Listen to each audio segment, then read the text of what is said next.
Friends, way back in May, you and I went on a deep technical dive and had a bit of a spirited debate over a pickup truck that's not quite a 1500, nor is it a 2500. It was engineered in Tennessee, designed in California, and has an engine built by a completely different group of people in Indiana. Now it's time to put aside the geography lesson, head to the southwest, to finally get this thing out on the open road. And for extra good measure, we're going to take this pickup truck, wearing a rather inconspicuous coat of paint, off-road.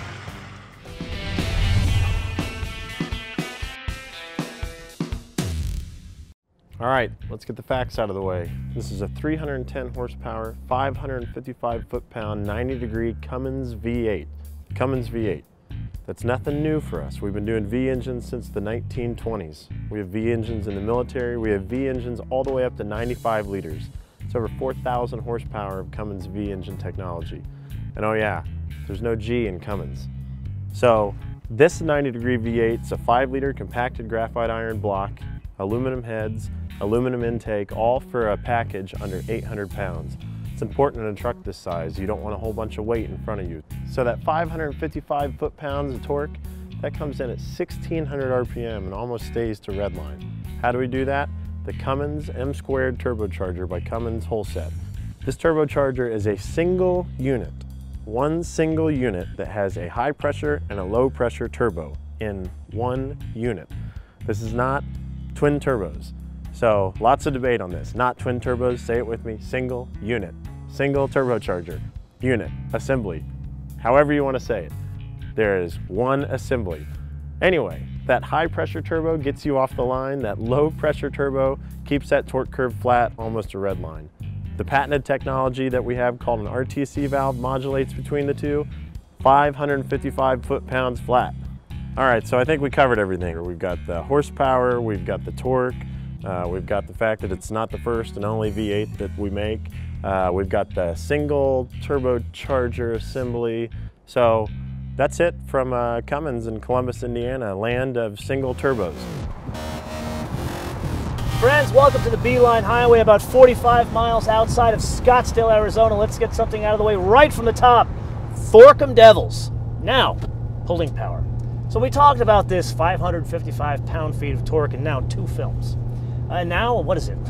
7 months later, we are finally driving this thing. So here we have pretty much a straight line, which is a great opportunity for us to put our foot into this thing. Let's go down to about 50 miles an hour. How about that? And see what we can do when we put our foot into it. Downshift, 6-speed transmission, and granted, I mean, is this a C63 AMG? Absolutely not. And you know what's really interesting? Let's do that again. Let's slow down. This time, let's go to about 40 miles an hour. Okay, 40 miles an hour, and we're about 1500 RPM. Downshift's a bit faster from 40. Wow, actually 40 to 60, there's more pulling power than 50 to about 65. That is fascinating. What's really interesting, it doesn't make a hell of a lot of noise in the cabin, which when you consider a diesel, that's a big thing. Although, I gotta tell you, if I'm buying one of these things, I don't know if I want it to be so quiet. Maybe I do want a little bit of diesel chatter on the inside to kind of reinforce my purchase decision. Now let's try this at a higher rate of speed. We're at the speed limit right now, and let's say for the sake of discussion we wanted to pass somebody. And notice we got broken pavement here. Let's go into the left lane. Downshift's a little bit slower at higher speeds, but man, it digs. It digs when you want to go fast. Please don't try this at home. Please don't. So let's slow down because I do not want to have an unscheduled visit with the Arizona DPS, as lovely as they are.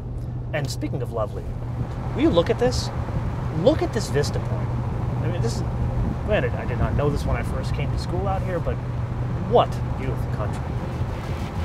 Okay, so last time you and I talked tech on a Nissan Titan, it was shiny side up.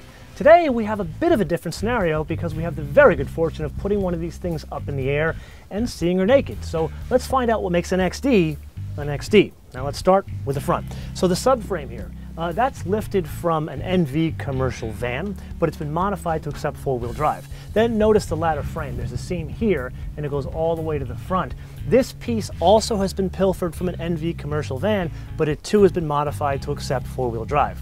Then while we're here, notice the brakes. So basically the brakes, both in the front and the back, the rotors themselves are increased about 10 mils, and then the calipers, the actual pistons inside, those are increased about 10 mils as well. So basically you have more stopping power. And then let's not forget here, this whole section has been modified to accept the 5-liter V8, the Cummins V8. Now let's go back here and take a look at the ladder frame here. From this section here all the way to the seam that's over here. This comes directly from the NV commercial van, no modifications. Then over here, there's a seam here, and it goes all the way to the back. Now, you and I have talked nothing but Titan XD. We haven't talked Titan 1500. That is coming, and there's going to be a gasoline model that's coming. We're going to drive that, I think, over the summer at some point. But this section here, that comes directly from the coming Titan pickup truck.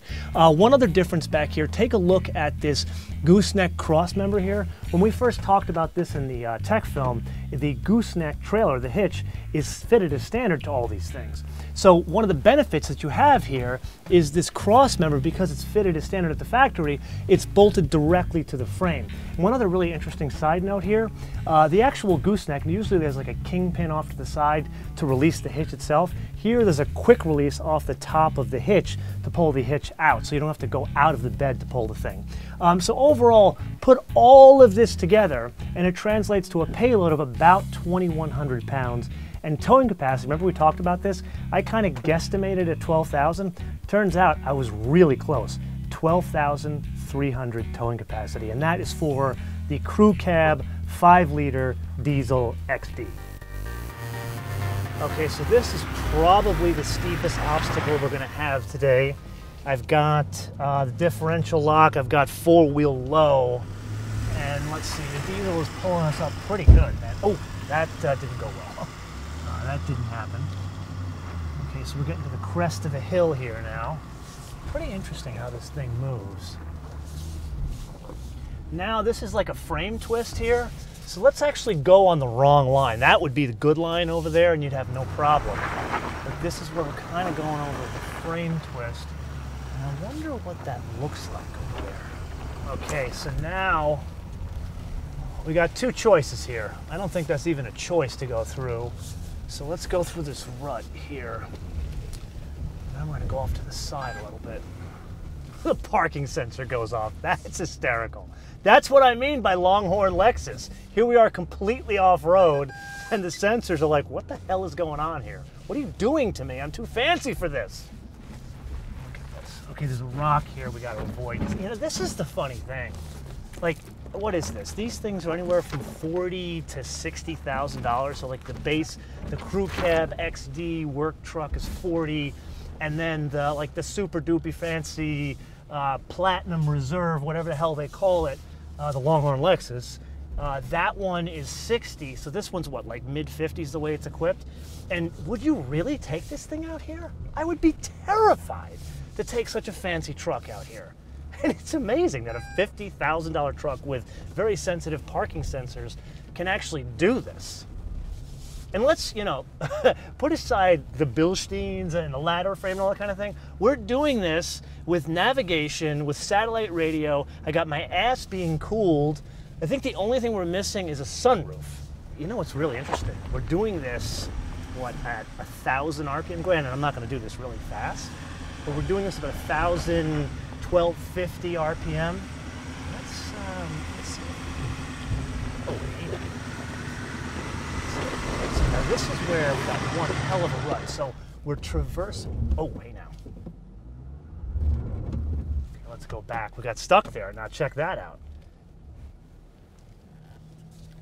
This is humorous. We're going back on an off-road trail with around view camera monitors. How cool is that? When they invented this, I don't think they expected to do this with off-road trails in Arizona. So let's try this again. Let's go around this way. Like, do you guys remember the old school Pathfinder? Like, to give you an idea, I remember doing this very trail in university with a friend's, like when it was new. Actually, it was his father's old, well, that was new school Pathfinder. That was like unheard of back then. And here we are with a $50,000 pickup truck doing the same trail. God, man, life changes, doesn't it? But then again, no matter how much everything changes, it all stays the same. This is serious frame twist. Friends, allow me a little personal attitude here. I just have to say, it has been, the last week has been like incredible. And from a lot of reasons, but from the biggest is this, look at this. Look at this stunning natural beauty where, you know, I want to say you got to stop and smell the roses, but in this case, it's like, let's stop and smell the cacti.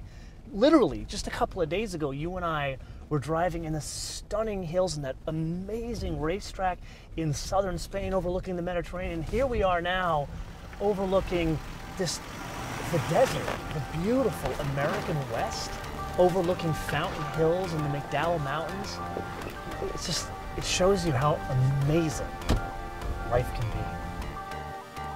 I know Motorman tells you he's a designer, but he's not. I did the original sketch that became this truck, and we're gonna geek out about design together, not him. So when I first started looking for inspiration for the Titan, I looked no further than its name, which is from Greek mythology, and Titans are these immortal giants of superhuman strength and endurance. And that's perfect for what a full-size truck should be. I got into this world of Greek mythology and then watching things like 300, Spartacus, Gladiator, with these guys with their muscles, their armor, their shields, and it really gravitated towards the mask, which is very protective, but it's also tough and menacing at the same time. That's when it hit me, I need to get that onto the front end of this truck, where it's like these lines that come up along the nose, which is like the grille, along the eyes, which is like the headlights, and then into the fender shapes, which are like armor over these broad shoulders. Gladiators in Greek mythology is great inspiration, but also I got inspiration from something as simple as going to Home Depot, where I was drawing a lot of tools, and actually I drew a wrench, and that wrench actually became one of the spokes of one of the wheels on the Titan XD. So here's an interesting fun fact. Motorman's background is Greek, so in a very roundabout way, he helped inspire the Titan XD. Driving dynamics. I can really think of no better way to demonstrate on-road driving dynamics in this particular pickup truck than passing an F-150 in Arizona going downhill. So let's try exaggerating some of the motions here. Like, we want to do a quick lane change. Normally, please don't try this at home. So we've got an F-150 in front of us. I don't know what kind it is, but it is an F-150, and let's put some interesting steering input. And notice, there was a little bit of body roll there with some extra steering input. Please do not try this at home. Now, let's get back into our own lane here. And again, please don't try this at home. I am exaggerating here on the steering inputs because I want to test this off-road suspension. Okay, there's some composure there. Now granted, a couple things going on there. This is the Pro 4X. So remember, we got those Bilsteins down there. And really what that does, it makes, this is a very big vehicle obviously, but it gives you a much more composed on-road feel because it has an off-road suspension, or a suspension that is really optimized for off-road. So now the road has changed a little bit. It's not like perfect pavement and arrow straight. And notice we're feeling a little bit of like input from the off-road suspension. I think this is the real big difference. On-road capabilities with this off-road tuned suspension, that you do feel the imperfections more. And frankly, I mean, if I were buying something like this, I would prefer that over under-suspended any day of the week. So I'll admit it, I am quite proud of coining the term Longhorn Lexus for, well, a fancy imported pickup. But really, is this imported? Because I'm confused. It's designed in California, it's engineered in Tennessee, the engine is engineered in Indiana, and then the car itself, or truck, is built in Mississippi. So really the only thing imported is the name. But I digress. But look at the interior. This is I guess the Lexus part of it. it's quite fancy to be in. There's a couple of things that actually kind of stand out. Like for example, the cup holder. You've got these cup holders here. If that is not enough for you and you need like a cup holder for like this 64-ounce thing from 7-Eleven, whatever they call it, the jumbo like tub o soda, you can actually fit it down here, and it is designed to hold the tub o soda down here. Then in the Platinum version, this is the Pro 4X, which actually does have a leather interior. The Pro 4X, it has like this I don't want to say fancy, but it's like the rough and tumble interior. But the Platinum, they went a completely different direction. They decided to get away from this leather, and the idea was to pattern the interior after a fancy hunting jacket. I know that is a complete oxymoron, a fancy hunting jacket, but I guess without fancy hunting jacket, there would be no Orvis, now would there? And then back there's like a gazillion power outlets. There's 8 cup holders in the rear. I mean, they kind of really overdid it with the cup holders, if I'm really being honest. Then there's like this multi-function interior thing here, and this one is fitted with a navigation. So yes, this is an off-road model, but like, I wouldn't have a problem turning up to a valet with this bright yellow banana of a pickup truck. So in summary, what do we got? Well, friends, this was a wee bit of a quandary. One we need to separate into a car guy answer and then a truck guy answer. From a car guy's perspective, this is an incredibly clever mousetrap. Like, for example, the platform that is specific to the XD is highly capable, and then there is an engine that is designed, manufactured, and engineered by people who are very well known in this industry. Then put all of that aside, look at the business end, the bed. They've put all this clever design trickery to make this a more like useful tool for whatever job you got going for it. Then I know I joked around about the whole Longhorn Lexus thing, but on the inside, like, there are, what, 10, 15 cup holders, and then it's just too fancy for its own good, where it truly is an incredible off-road vehicle that is probably nicer than some Lexus. So that is the car guy side of things. But then there's the truck guy side of things. And this, we have to go back into like the 70s when the American car industry was keel-hauled and everybody stopped buying American cars. They went over to imports. But the one thing they did not stop buying was American pickup trucks. And let's just say Ford, Chevy, and to some extent Chrysler have, their stock in trade has been pickup trucks, and no one has gone away from them. And that is why Nissan, Toyota, and others have had incredibly hard times making inroads, no matter how clever the product is. So with that, I need to turn this question around to you guys. And the question, it's kind of multi-part. Like, number one, would you even give this thing a chance? Would you leave a Ford or a Chevy Church and go to this?